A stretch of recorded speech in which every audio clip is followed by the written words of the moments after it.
Hello everyone, आज हम strings को समझेंगे। पुराने वीडियोस में हम स्ट्रिंग्स का बेसिक इंट्रोडक्शन देख चुके हैं। स्ट्रिंग्स एक कलेक्शन है, कलेक्शन ऑफ कैरेक्टर्स।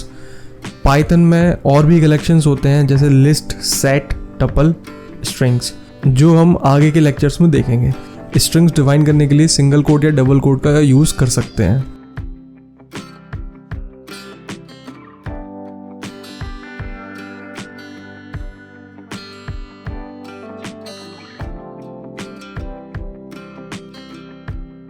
ये दोनों ही एक वैलिड स्ट्रिंग्स हैं।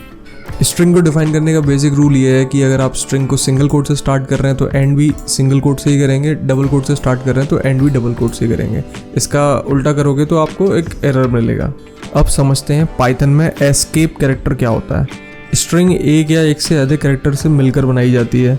जब भी हम स्ट्रिंग में ऐसा कोई कैरेक्टर का यूज़ करना चाहें जो स्ट्रिंग को इनवैलिड बना दे यूज़ करने पर, तब हम बैकस्लैश का इस्तेमाल करके उस कैरेक्टर को एस्केप कर सकते हैं।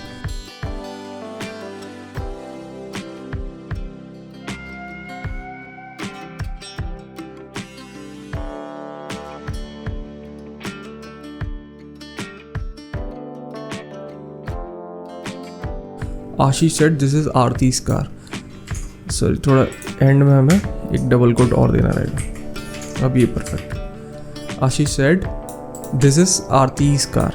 इस स्ट्रिंग के अंदर हमने डबल कोट का इस्तेमाल बैक स्लैश के साथ किया है। अगर हम इस स्ट्रिंग में बैक स्लैश का इस्तेमाल ना करें तो ये स्ट्रिंग इनवैलिड स्ट्रिंग बन जाएगी। लेट्स सी।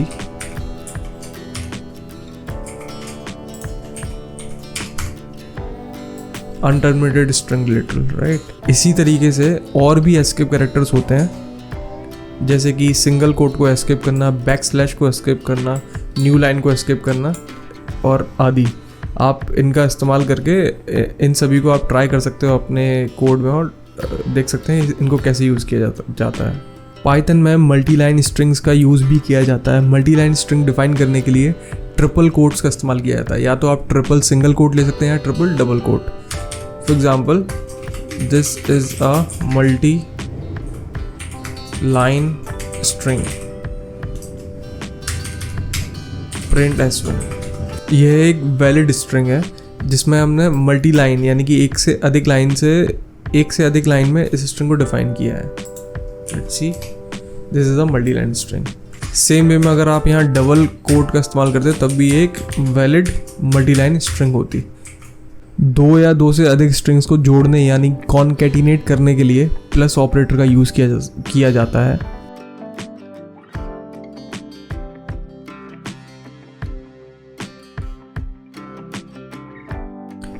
आप दो या दो से अधिक स्ट्रिंग्स को जोड़ सकते हो यूजिंग प्लस ऑपरेटर। अगर आप अब S3 प्रिंट कराओगे तो आपको एक ही स्ट्रिंग मिलेगी, इसका नाम है नेटवर्क मैप और यूट्यूब, दोनों का कॉनकैटिनेशन है। कॉनकैट यानी कि जोड़ देना। Everything in Python is a object. That means Python में सारे वेरिएबल्स और फंक्शन को ऑब्जेक्ट टर्म से रेफर किया जाता है। अब हर ऑब्जेक्ट की कुछ ना कुछ प्रॉपर्टीज़ या मेथड्स यानी कि फंक्शंस होते हैं। उदाहरण के लिए कंप्यूटर की कुछ प्रॉपर्टीज़ हैं, जैसे कंप्यूटर की प्रोसेसिंग पावर, कंप्यूटर की रैम, कंप्यूटर की स्टोरेज आदि। और कंप्यूटर के कुछ फंक्शंस भी होते हैं, जैसे कुछ कैलकुलेट करना या हमें कुछ मीडिया शो करना। पाइथन में किसी भी ऑब्जेक्ट की प्रॉपर्टी या फंक्शन को कॉल करने के लिए डॉट ऑपरेटर का यूज़ किया जाता है। Example, object dot function. इस तरीके से ये आपका ऑब्जेक्ट का नाम रहेगा और आप जो भी इसकी प्रॉपर्टी या फंक्शन कॉल करना चाहते हैं उसको आप डॉट के बाद लिखेंगे। किसी ऑब्जेक्ट की सपोर्टेड प्रॉपर्टीज़ या फंक्शंस को देखने के लिए dir फंक्शन का यूज़ कर सकते हैं। For example, S1 equals to network map print dir S1। इस फंक्शन को कॉल करते ही dir शो करेगा कि S1 की कितनी सपोर्टेड प्रॉपर्टीज़ या फंक्शंस हैं। फिर आप उन्हें यूज़ करके चेक कर सकते हैं। ये सारे जो आउटपुट आप देख रहे हैं ये सब सपोर्टेड फंक्शंस हैं जो एक स्ट्रिंग सपोर्ट करता है। अभी के लिए आपको सारे पढ़ने की ज़रूरत नहीं है, लेकिन हम कुछ फंक्शंस का इंट्रोडक्शन आज देखेंगे, बाकी को आप खुद एक्सप्लोर कर सकते हैं। आइए स्ट्रिंग्स के कुछ बेसिक फंक्शंस को समझते हैं। जैसे अभी आप S1 equals to network map देख रहे हैं। अगर मैं S1 डॉट लोअर टाइप कर दूँ और इसको प्रिंट कर दें, तब ये जो भी स्ट्रिंग रहेगी उसको उसके सारे कैरेक्टर्स को लोअर केस में कन्वर्ट कर देगा। सी, ये लोअर एक वन ऑफ द इसका फंक्शन है नेटवर्क मैप। हमने S1 तो कैपिटल नेटवर्क मैप में डिफाइन किया था, इसने उसे लोअर में कन्वर्ट कर दिया। अगर इसमें कुछ कैरेक्टर्स लोअर के कुछ अपर के होते तो तब भी ये सारे कैरेक्टर्स को लोअर में कन्वर्ट कर देता। सेम वे में S1 डॉट अपर, ये फंक्शन क्या करता है, दी हुई स्ट्रिंग को के सारे कैरेक्टर्स को अपर केस में कन्वर्ट कर देता है। वैसे ही एक फंक्शन है जो रिटर्न भी करता है। जैसे ये फंक्शन तो आपके कन्वर्जन कर रहे हैं आपके इनपुट का, और रिटर्न में हमें जो भी डिजायर्ड वैल्यू है, वैसे ही कुछ फंक्शंस हैं जो बूलियन रिटर्न करते हैं। For example S1 starts with function क्या करता है, क्या चेक करता है कि ये S1 स्ट्रिंग है वो n से स्टार्ट हो रही है। लेट्स सी, रिजल्ट क्या मिला हमें, ट्रू। इसे फर्दर हम इफ़ कंडीशन में, इफ़ कंट्रोल फ्लो स्टेटमेंट्स में यूज़ कर सकते हैं, और हम उसके इफ़ कंडीशंस के बेसिस पे आगे के स्टेटमेंट या डिसीजन ले सकते हैं। Let's say this is a string, हम ये भी चेक कर सकते हैं S1 dot starts with this, true. अगर हमें लिखते दैट तो हमें मिलता फॉल्स, क्योंकि S1 do not starts with that. ठीक है गाइस, अगर आपकी इनपुट स्ट्रिंग में आपको कन्फ्यूजन है कि आपको कैपिटल T मिलेगा या स्मॉल t मिलेगा, तो आप क्या कर सकते हो, S1 डॉट लोअर। अभी S1 डॉट लोअर ने क्या किया, आपको एक इसी स्ट्रिंग का लोअर फॉर्म रिटर्न कर दिया। तो जो रिटर्न हुआ है वो भी तो एक स्ट्रिंग है, यानी कि स्ट्रिंग की फर्दर और प्रॉपर्टीज़ हो सकती हैं। तो इसको ऐसे वन बाय स्टेप में समझते हैं। S1 डॉट लोअर क्या रहेगा आपका, दिस इज़ अ स्ट्रिंग। अभी ये भी एक स्ट्रिंग है, तो इसकी प्रॉपर्टी क्या है, जस्ट हमने पढ़ी एक स्टार्ट्स विथ, तो हम इसमें भी स्टार्ट्स विथ लगा सकते हैं और चेक कर सकते हैं दिस। अब आप अपनी जो मेन स्ट्रिंग है, भले ही इसमें कैपिटल T से स्टार्ट करो या स्मॉल t से स्टार्ट करो, ये पर्टिकुलर फंक्शन हमेशा बताएगा कि आपकी स्ट्रिंग दिस से स्टार्ट हो रही है या नहीं। ठीक, इसे आप इफ एल्स में यूज़ कर सकते हो। जिस तरीके से स्टार्ट्स विथ है, वैसे ही आप एंड्स विथ भी यूज़ कर सकते हैं।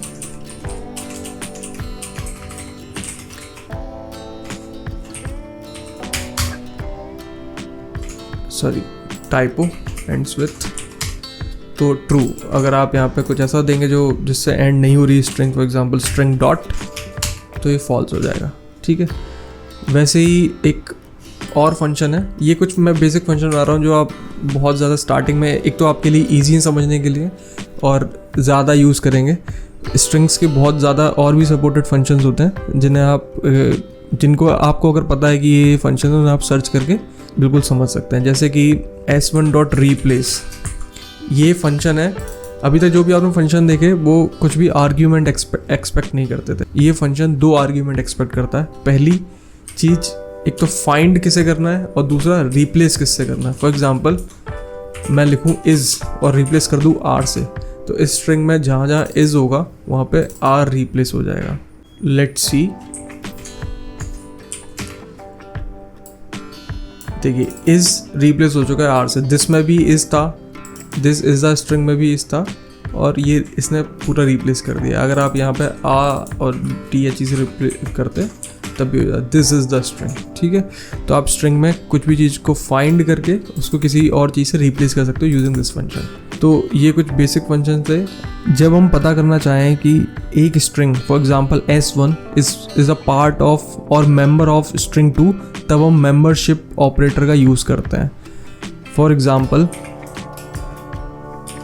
लेट्स से इसको हम S2 बोलेंगे, S1 इज़, हमें पता करना है कि ये जो S1 स्ट्रिंग है वो S2 का पार्ट है क्या, उसका मेंबर है क्या। तो हम कैसे लिख सकते हैं, प्रिंट S1 इन S2।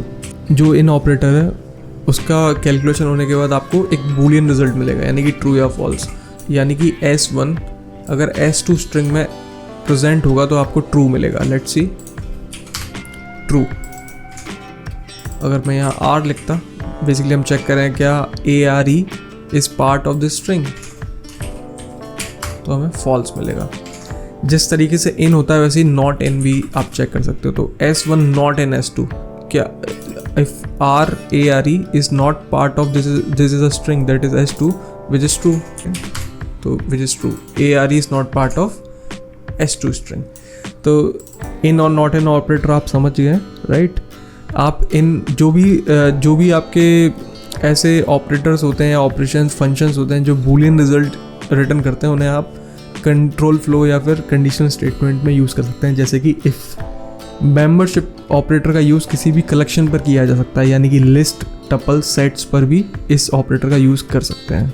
आइए जानते हैं किसी भी स्ट्रिंग की लेंथ कैसे पता करते हैं। For example let's say L1 equals two lane of S1, हम लेन फंक्शन का यूज़ कर सकते हैं इसके लिए।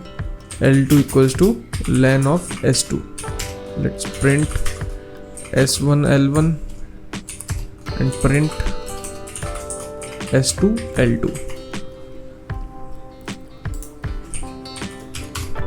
तो ARE जो स्ट्रिंग थी वो 3 कैरेक्टर लेंथ की थी और this is a string 16 characters length की है।